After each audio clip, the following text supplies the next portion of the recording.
Working with people who get hijacked by emotion and their anxious attachment quite often means that one of the most common questions I get asked is about self-soothing.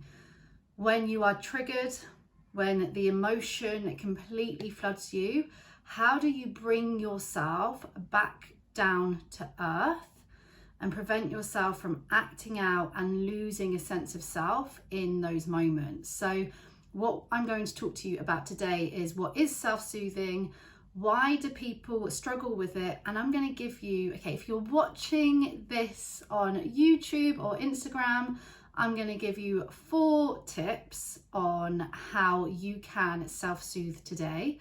If you're inside my membership, Follow Your Fire, I'm going to give you 2 bonus tips plus some exercises to go with it. So by the end of this video, you will have at least 4 self-soothing tips that you can genuinely go and put into practice. So I want to give you a brief overview of what it means to self-soothe, and then I want to make sure that you have got some insight on what you can do to help yourself, because that's what this is really all about. So this isn't just about developing the skill to calm yourself down and regulate your emotions in the moment.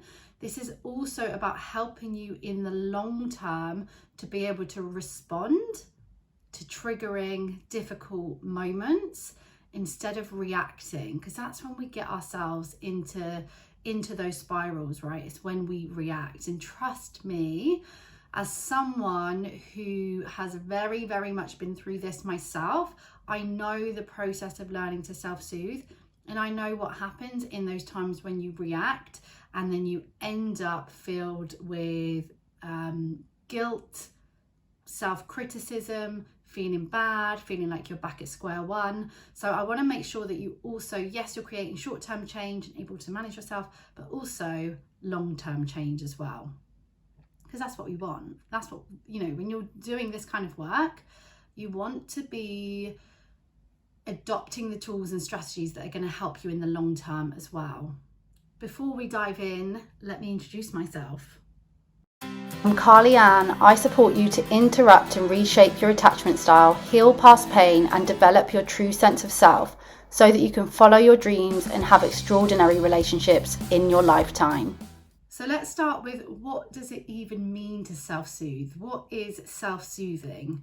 Let's look at the definitions of soothing, because I think that will really help to explain. So I've got a few definitions here for you.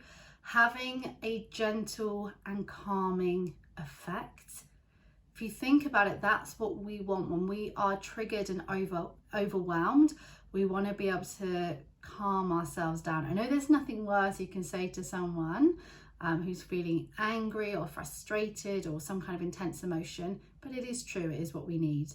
Reducing pain or discomfort, and that includes emotional pain and discomfort.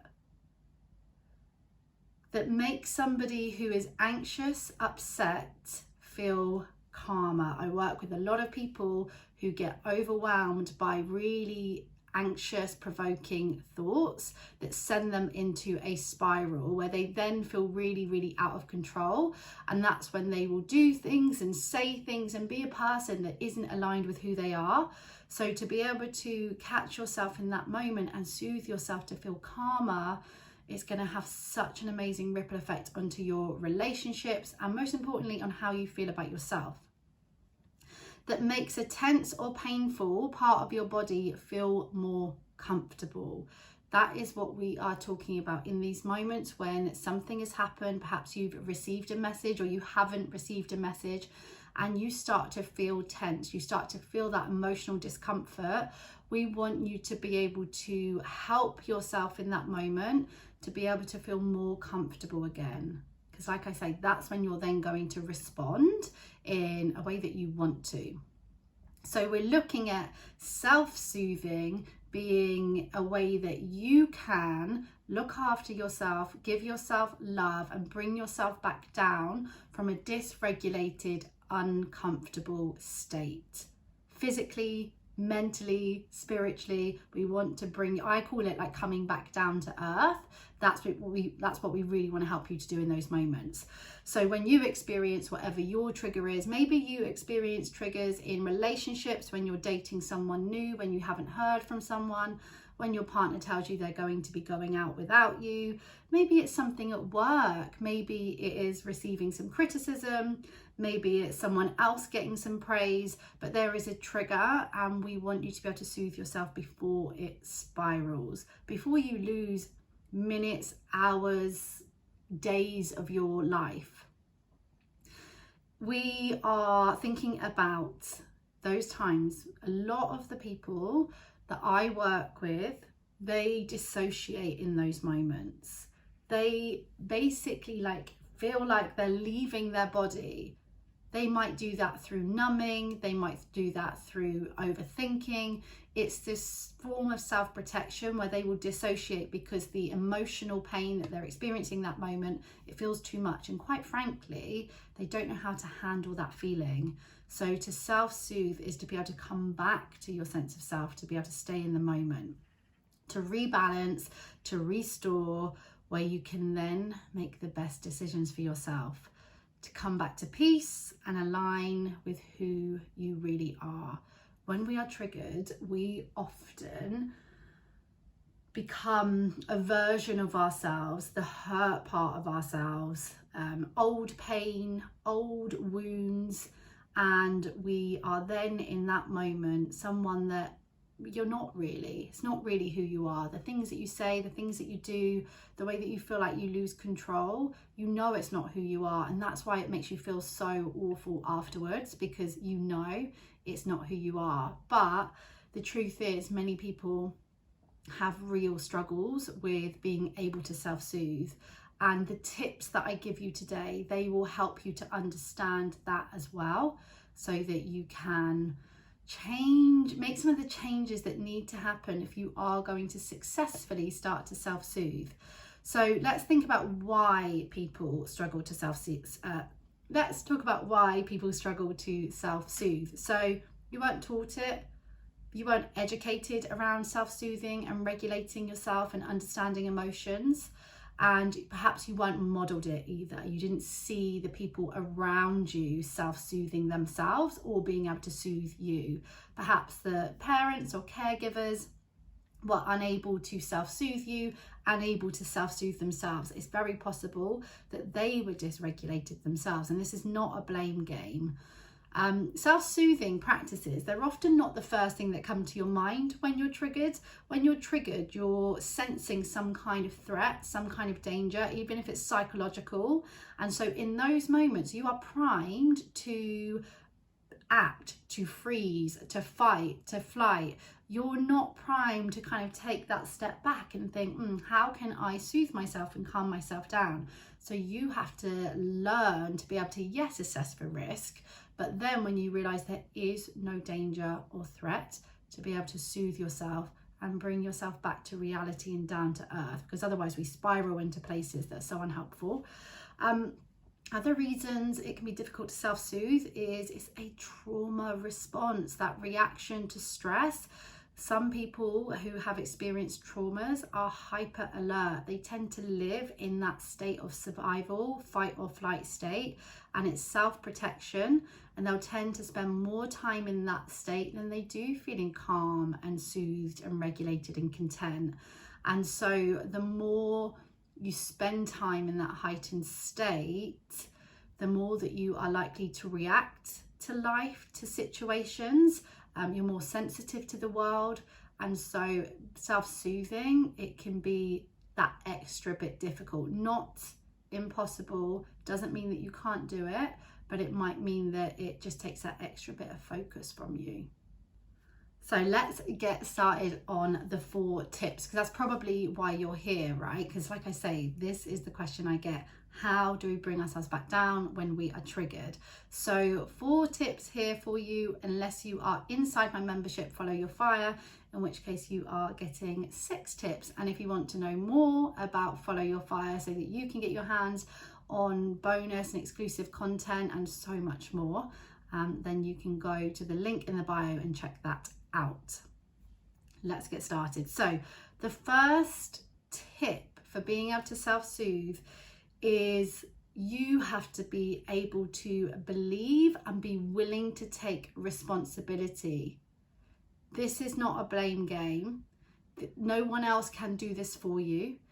And it's true that reading the books and watching the videos is often not enough. It's actually the practice. It's one thing to learn and educate, and that's what I'm here for, but then when I'm working with people, especially one-to-one, that's when we're looking at, well, how do I actually master these tools? So for example, perhaps if I'm working with people in like a small coaching container or one-to-one, we are more working on how do you master these skills, because that's what has to happen, and that is through practice. Your language. I can't tell you the amount of people that I have heard over the years that will say, it just doesn't work for me. These changes, I just can't do it. That's really holding you back, that kind of language. It's not easy for anyone. It's not that you're broken and that you can't do it. So be really mindful of your language. I know that you might not have the evidence behind you yet. You haven't got the evidence that this works for you. It's going to take some trust, and that is part of this process. I promise you, I remember specifically, I talk about it, the times when I used to think, maybe I just can't do this. And here I am now, and I very much am able to self-soothe. I'm so proud of the way that I can self-soothe. So I know there isn't anything I have that you don't. So I know if I can do it, that you can too. I'm very confident with that.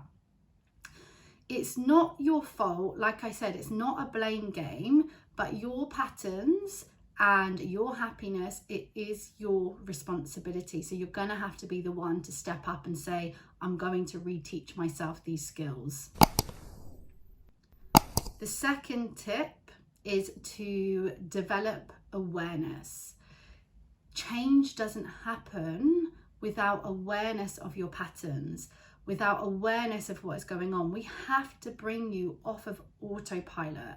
A lot of the work that you will notice that you're doing in the early stages of making change is looking at your current patterns and adopting tools and strategies that help you to sort of pull back from being on autopilot, being in that spiral of your thinking, your emotions, and to start naming it and recognizing it. So you're going to have to develop a huge amount of awareness, to be honest with you, of your feelings. I'll give you some tips actually, the next one will help with that. So daily practices that allow you to step into the current moment, they are key when it comes to developing self-awareness. I have specific tools that I will give my clients, especially if they are on that autopilot stage. Some of them aren't, but if they are, then we have to start with awareness tactics, awareness techniques. It is a long game too. You will see some immediate results, absolutely, if you look for them, because a lot of people dismiss the immediate results. They dismiss the healing, dismiss the positive. So again, it might be that you need to learn a bit of that as well and give yourself grace around the positive changes you are making. But it is a long game as well. Remember, we're thinking of long-term change. The kind of results that you want is going to take time. Not that I know what you want, but usually we want the big results and we want them now. What I would say for developing awareness is to go and watch my free 3-part course, Attachment Styles the Next Level. Yes, it's 3 parts. It's going to take you a bit of time, but there are very specific tools in there, as you will see, that are about helping you to identify your cycle and develop awareness, the cycle of what happens when you become triggered, so that you can then self-soothe. The third one, this is what I'm talking about, really getting used to and getting to know your body and how you respond. Get to know the sensations that happen in your body when you are triggered. When you experience different types of triggers, you're going to experience physical responses, and get to know them. Get to know what happens internally. We're often so focused on what's going on in the outside world, but the truth is, if you can look at what's happening internally, These sensations, such as your heart rate increasing, your breath becoming quite shallow, I don't know, I get a bit of a pain in the top of my neck when I'm quite triggered, but not top of my neck, like top of my back. It's just quite tight.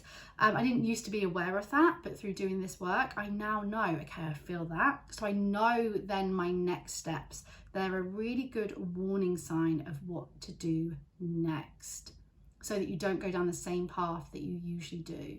So get to know feelings and emotions as sensations in your body. Get to know what happens when you become triggered, because they are going to become your cue to self-soothe, to do something new.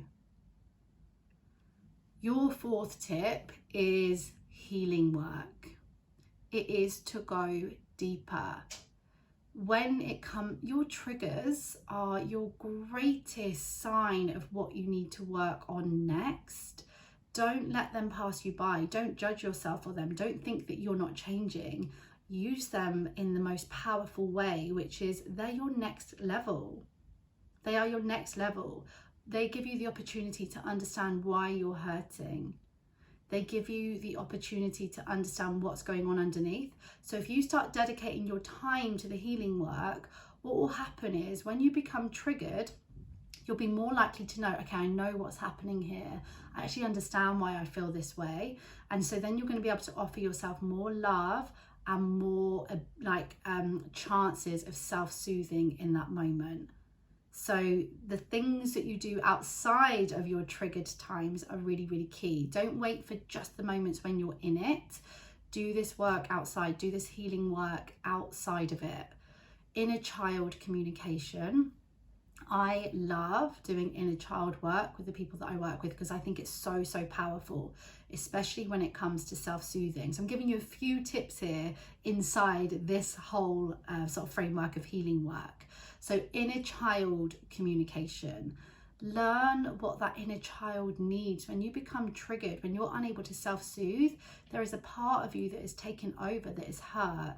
And this is your opportunity to soothe that part of you, to offer love, understanding, guidance, mentoring, touch, whatever it might be. This is the opportunity for that. Breath work is really, really powerful. To be able to take yourself in and to let yourself know you are safe. We're not there taking deep breaths when we're not safe. So breath work is really, really powerful. It's really useful for trauma work as well. It's definitely something, all of these I advise you to get help with. With tip number 4, the healing work, I absolutely advise you to get help with this. You do not have to do this on your own. Separating past and present feelings and responses.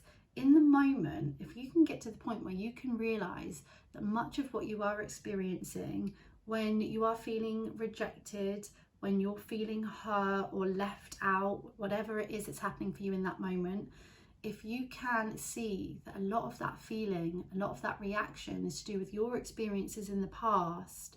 Yes, some of it will be what's happening in the current moment, but much of it will be about the past. Then you can start to respond in a way, in like an appropriate way to the current situation. Again, my free course, Attachment Styles at the Next Level, gets you started on this and helps you to begin your process of that deeper level healing work. So there you have it. There are your steps to being able to self-soothe. This is a commitment to yourself, but I promise you it is so worth it. Remember that you don't have to do this alone. Remember that it is about mastering it as well, and we need help to do that a lot of the time, especially if your inability to self-soothe is impacting your life, is impacting you in negative ways. You don't have to wait to hit rock bottom. You don't have to wait for it to ruin your relationships or for years to pass. You can get help with this. This is a skill that people develop. Only literally this week, I've just had a session with my client where we were celebrating the way that she was able to self-soothe, basically through not reaching out, that sort of no contact, because usually when she does that, it kind of makes the situation that she's in currently bigger. and it's not helping. So she was able to self-soothe through that, and that is just so powerful because she's never been able to do that in the past. It's not a skill that she had, and now she does. So trust me, as I keep saying, this is possible for you as well. It's about learning to master it. From here, when you start to self-soothe, you are going to experience less stress, less imposter syndrome, healthier relationships, more meaningful relationships with yourself. That's the most important. A meaningful relationship with you, that you can trust yourself, and so many other ripple effects. So be sure to subscribe if you want more information like this, more education around this. There's so much more coming, particularly around healing attachment styles, abandonment wounds. So make sure that you are following for that. Otherwise, do not forget, you're enough, you are lovable, you are so, so worthy, and you are irreplaceable.